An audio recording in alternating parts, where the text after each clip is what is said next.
वर्धमान स्वामी के शासन में हमसे विराजते हैं और उनकी ये पावन पीयूष देशना हम सभी के लिए परमोपकारी। अनादिकाल से हमारी इस आत्मा में जो जन्म, जरा और मृत्यु रूपी रोग लगे, उन रोगों का उपशमन करने वाली कोई परम औषधि है तो वह एकमात्र यह जिनवाणी। भव्यात्मा, ये अनमोल मनुष्य जीवन, जिस जीवन को शायद जीव ने आज तक नहीं समझा, मात्र प्राण धारण करना वह जीवन है या श्वास लेते रहना, श्वास छोड़ते रहना ये जीवन? पैसे कमाना, भोजन करना, सुबह से शाम तक अपना कार्य करके पुनः सोकर पुनः उठना, क्या संजीव जी मात्र इतना ही जीवन है? नहीं। ये पारिभाषिक जीवन तो हो सकता है, सैद्धांतिक जीवन तो हो सकता है। आगम में यही लिखा है, जो प्राणों से, तीनों प्राणों से, तीनों कालों में चारों प्राणों से जीता था, जीता है, जीता रहेगा, वो जीव है। और वो जीव है, उसका जीवन जीना जीना तो है, पर ये मात्र थेरोटिकल जीना है, सैद्धांतिक जीना है, सत्य जीना नहीं। ऐसा तो जीवन कई जन्मों से हमने जिया है, पर मैं पूछना चाहता हूँ, इस जीवन जीने का क्या मूल्य, क्या मूल्य है? यूं तो अभी हंसराज जी भी सुना रहे थे कि एक चिड़िया, एक तिर्यंच भी स्वयं जन्म लेता है, बच्चों को जन्म देता है, खाना पीना खिलाना सब कुछ जानता है, पर ज्ञानियों इतना जीवन नहीं है। और जीवन इतना होने पर भी इस जीवन की कोई कीमत नहीं है, कोई कीमत नहीं है, कोई कीमत नहीं है। मेरा जीवन वास्तव में कुछ आदर्श होना चाहिए, कुछ असाधारण होना चाहिए। साधारण जिंदगी जीकर मर के चले गए, क्या मतलब? कुछ ऐसा हो मेरे जीवन में, कुछ ऐसा हो मेरे जीवन में कि मेरा जीवन मात्र मेरे लिए ही नहीं, पूरी दुनिया के लिए, पूरे संसार के लिए कुछ आदर्श, कुछ आइडियल बने, कुछ उपदेशात्मक हो, कुछ असाधारण जीवन हो। तभी तो जीवन का और जीवन जीने का कुछ मूल्य कार्यकारी हो सकता है। यूं तो ऐसी जिंदगियां, ऐसे भव और ऐसे जीवन कई कई पर्यायों से हमने बर्बाद किए। सत्य है, सत्य यही है कि हमने मात्र अपने इस जीवन को, बेशकीमती अमूल्य जीवन को बर्बाद करने का ही प्रयास किया, क्योंकि आज तक हमने इस जीवन की कीमत को, अमूल्यता को, दुर्लभता को समझने का प्रयास ही नहीं किया। और जब तक उसे समझने का प्रयास नहीं है, तब तक हमारा जीवन आदर्श, नेक होने वाला नहीं है। कभी तो विचार करें, हम कभी तो विचार करें, दुनिया को देख देख कर जीना, इसके जैसा पैसे कमाना, इसके जैसा नाम कमाना, इसके जैसा मकान बनाना, ये बहुत बहुत बहुत ओछी पहचान है जीवन जीने की।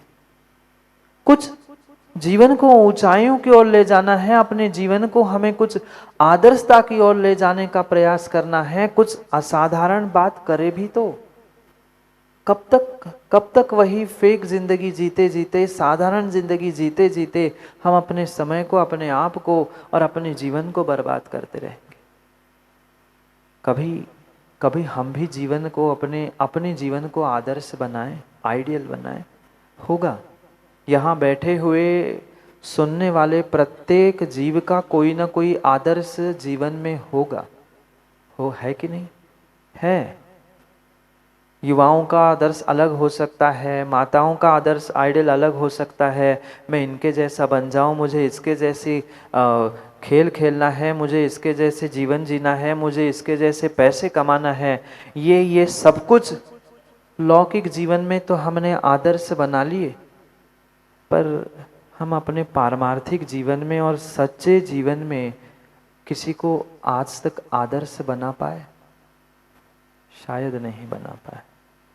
और जब तक हमारे जीवन में कोई सच्चा आदर्श नहीं है, सच्चा आइडियल व्यक्ति नहीं है, तब तक जीवन में ध्यान रखना हमारा जीवन आदर्श, नेक, अच्छा, ईमानदार होने वाला नहीं है।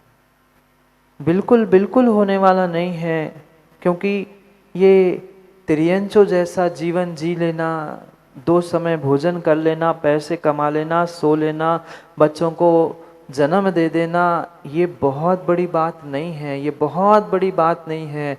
ये मात्र इस भव में नहीं, इस भव में नहीं, कई भवों से ये जीवन हम जीते आए हैं, पर कभी हम आदर्श के पास पहुंचकर अपने जीवन को आदर्श बनाने का प्रयास नहीं कर पाए।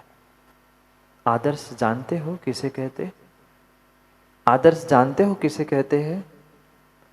आदर्श अंग्रेजी में आइडियल, जिसको देखकर हम उसके जैसा बनना चाहते हैं, ये तो आदर्श है ही, पर साहित्यिक भाषा में दर्पण को, आईने को भी आदर्श कहा जाता है।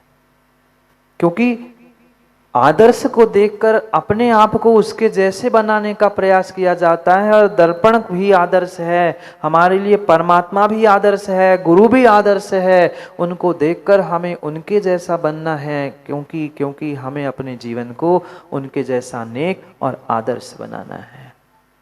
जितने महापुरुष हुए, उन प्रत्येक महापुरुषों के चरित्र में झांक कर हमें अपने आप को ठीक करना है। जैसे माँ आप दर्पण में नहीं देखते, मंदिर में आने से पहले दर्पण में नहीं देखा होगा ना? बोलो हाँ। हम भगवान को बाद में देखते हैं, सबसे पहले अपने आप को ही दर्पण में देखते हैं, काले है, गोरे है, कहाँ है, कैसे है। उस दर्पण को देखे बिना बाहर नहीं निकलते। क्यों देखा दर्पण को? क्यों देखा दर्पण को? मात्र दर्पण को देखने के लिए दर्पण को नहीं देखा था। दर्पण में मैं अपने प्रतिबिंब को देखूं और मैं अपने आप को ठीक करूं। किसको ठीक किया? दर्पण को, आदर्श को, दर्पण को ठीक नहीं किया। उसमें जो झलकने वाला मेरा स्वयं का प्रतिबिंब था, मुझे अपने आप को ठीक करने के लिए दर्पण, आदर्श का आलम्बन लेना पड़ा। मैं तो अपने स्वयं के चेहरे को, अपने आप को स्वयं से ठीक कर सकता था, पर फिर भी जब तक सामने आईना नहीं है, दर्पण नहीं है, आदर्श नहीं है, तब तक हम अपने आप को देख नहीं सकते। मैं अभी कैसा हूं, आज कैसा हूं और मुझे बनना कैसा है, ये वही दर्पण, वह आदर्श, वह आईना ही दिखाता है। इसलिए चाहे हम कहीं निकले, घर से निकलने के पहले दर्पण में एक क्षण झांक के देखते ही देखते हैं। आजकल घर में झांकने की जरूरत ही नहीं पड़ती, सबके मोबाइल में ही अपने चेहरे दिखने लग जाए। अलग से देखने की आवश्यकता ही नहीं, मोबाइल खोल लो, उसमें ही देखते। हम तो देखते ना, गाड़ी से उतरते हैं, भगवान का मंदिर, गुरुजी बाद में दिखते, पहले देखते, हाँ ठीक है, रख दिया मोबाइल और फिर चले भगवान को दिखाने के लिए मैं सज धज के आया हूं। उद्देश्य समझना, अभिप्राय समझना, उस दर्पण में, उस आदर्श में, उस कांच में, उस आईने में देखने का उद्देश्य मात्र उसे देखना नहीं था, उसमें झांक कर देखना था कि मैं कैसा दिख रहा हूं।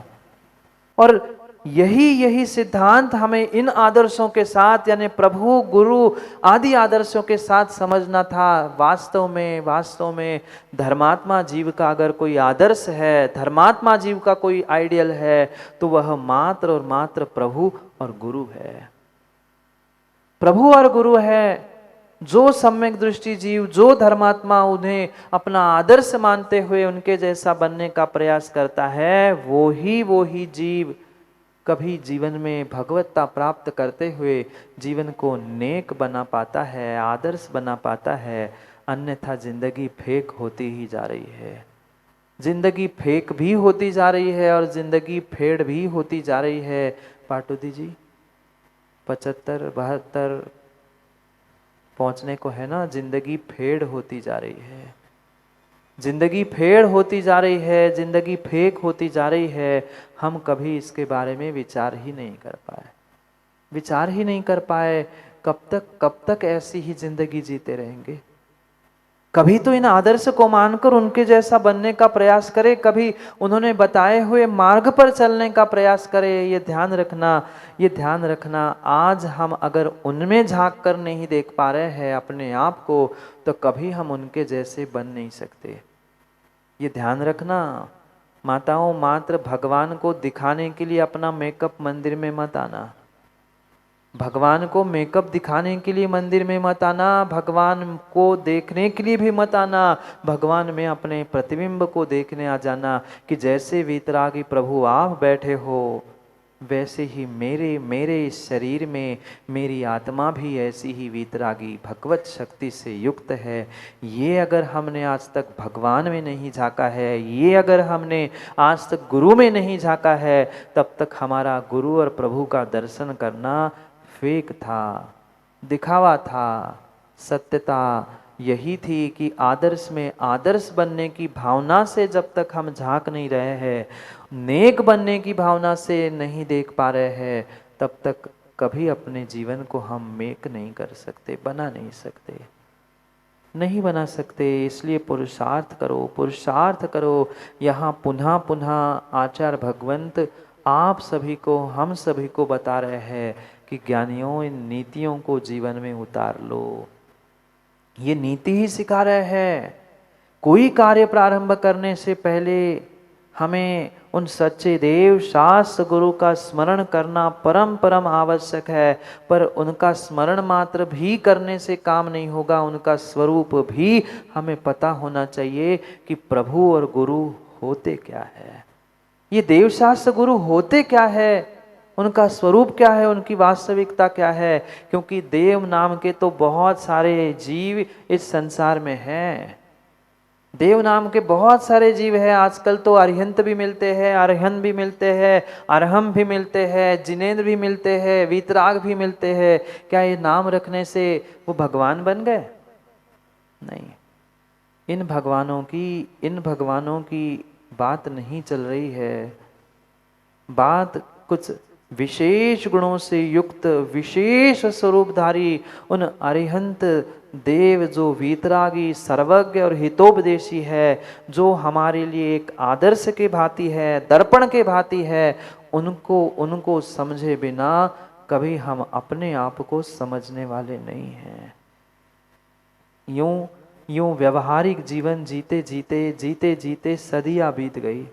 कभी आप लोगों को ऐसा नहीं लगता कि ये व्यवहारिक जीवन जीते जीते कई वर्ष बीत गए, अब कभी हम अपने स्वयं के लिए जीवन जिए?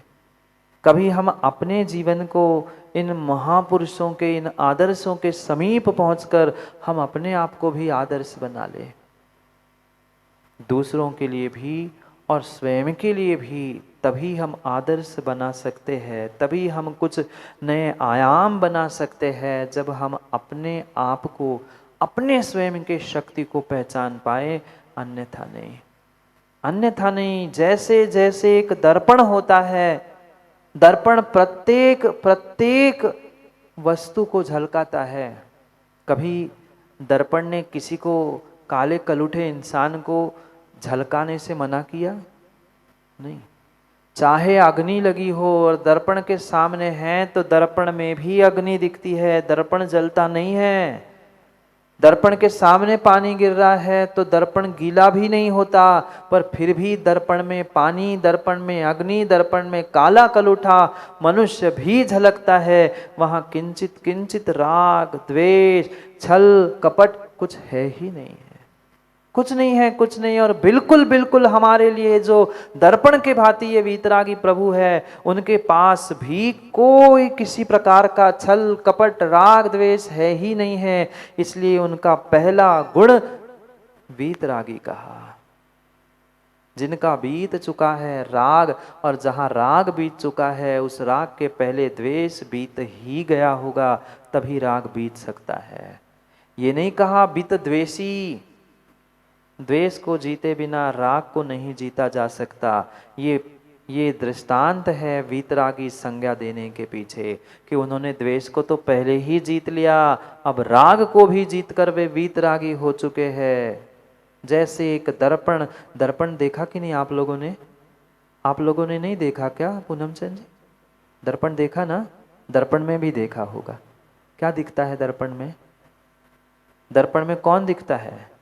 मैं सामने खड़ा हूं तो मैं ही दिखूंगा, दूसरा कोई नहीं दिखेगा। एक बार की कथा याद आ रही, घटना याद आ रही है।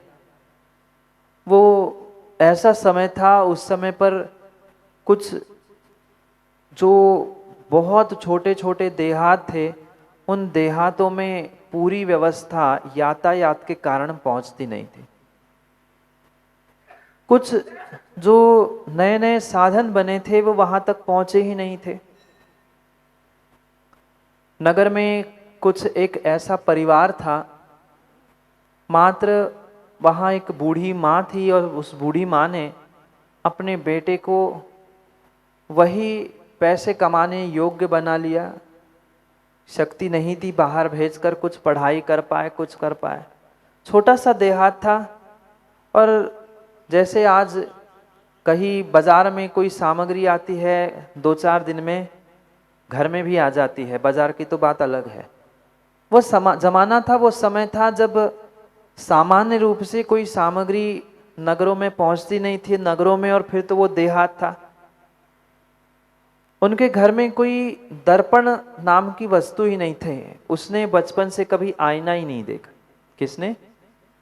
उस बूढ़ी माँ के बेटे ने कभी बचपन से आईना घर में देखा ही नहीं था। माँ भी गरीब थी, वो सोचती थी कहाँ उसमें 50-100-200 खर्च किए और कहाँ किसी दूसरे नगर से ले आना, क्या करना, किसको दिखाना। पति तो चले ही गए, बेटे को ही संभालना है, उसकी परवरिश करनी है। घर में कभी उसने दर्पण देखा ही नहीं। और उस देहात में, उस गांव में भी कोई ऐसी व्यवस्था नहीं होगा। किसी सेठ के घर में एकाध दर्पण, बाहर भी उसने कभी दर्पण आईना देखा ही नहीं था। समय बीतता गया, बड़ा हो गया, बहू आ गई घर में, और जैसे प्रतिदिन वह कुछ काम करने के लिए अन्यत्र जाता, मेले आदि में जाता, अपनी सामग्री को बेचता, पैसे कमाता, घर परिवार चलाता। एक दिन उसने सोचा अब परिवार बढ़ गया है, थोड़े बड़े स्थान पर हम दुकान लगाने के लिए जाते हैं। जहाँ हमेशा जाता था उससे हटकर थोड़े से और बड़े स्थान पर वह जाता है। और शाम को जैसे ही वो हाट बाजार समाप्त होता है, बाजार समाप्त होता है, लौटने को होता है, और अचानक लौटते लौटते एक दुकान पर, एक ठेले पर वो